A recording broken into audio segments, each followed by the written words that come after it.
Before I let you go, I want to ask you, too, about this big trip to the U.K. The President and First Lady have been in the U.K. for a state visit, welcomed by the royal family and lots of pomp and pageantry at Windsor Castle. Look, personally, I think it's pretty amazing for a guy who was driving a garbage truck just 11 months ago to now be being received in Windsor Castle. But seriously, though, big state banquet here. What do you make of this trip? Why has Trump put so much attention? This is his second state visit over to the UK in nearly as many months. What is all coming out of this between the US and the UK and Kier Starmer and Donald Trump? I think Kier Starmer and Donald Trump get along fine, which just goes to show you, by the way, that if Donald Trump doesn't get along with Anthony Albanese, it's not because of Albanese's politics. It's his personality.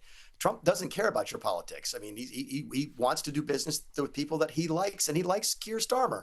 I think they've just announced here in the last couple of hours an initiative, a joint initiative between the two countries on artificial intelligence. I'll be looking for more of that in the next coming days, what actually comes out of this meeting. But one of the reasons I thought it was so successful is just that it's very similar to the U.S. and Australia. There are cultural similarities. There's ties here. It's almost like family.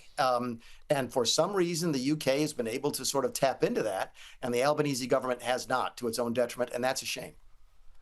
Absolutely right, Mick. Hey, finally, just one more thing for you here. I noticed a story about the thing that they say never happens, yet seems to keep on happening. A man in South Texas has been put into police custody accused of running an illegal ballot harvesting scheme. Now, all allegations at this stage, but it involved over 65 voters.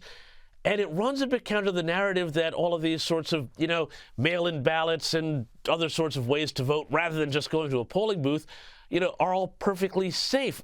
What do you reckon? You've been around elections a fair bit. Yeah, in fact, I harken back. I think you and I may have talked about this a couple of months back when the Minnesota Democrats had their primary. Yes.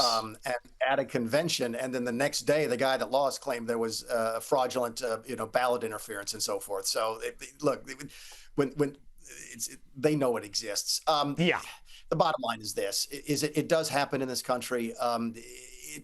It's not an issue, I don't think, James, of people voting 3 and 4 times. I really don't think that happens that often. But ballot harvesting is real, and it is illegal in most places, including Texas. By the way, there are some states where it's not illegal, and in some states it wasn't illegal during COVID. It was a one-off type of situation. But look, there are thousands of lawyers in this country who make a living doing nothing but election law. Elections have consequences and elections have complications, and they're never, ever going to be perfect. We voted, I think, almost 150 million people here in the last election. The election is run mostly by volunteers. There's always going to be fraud, and we're always going to be able to do better next time. And I hope stories like this convince both sides that we need to focus on that.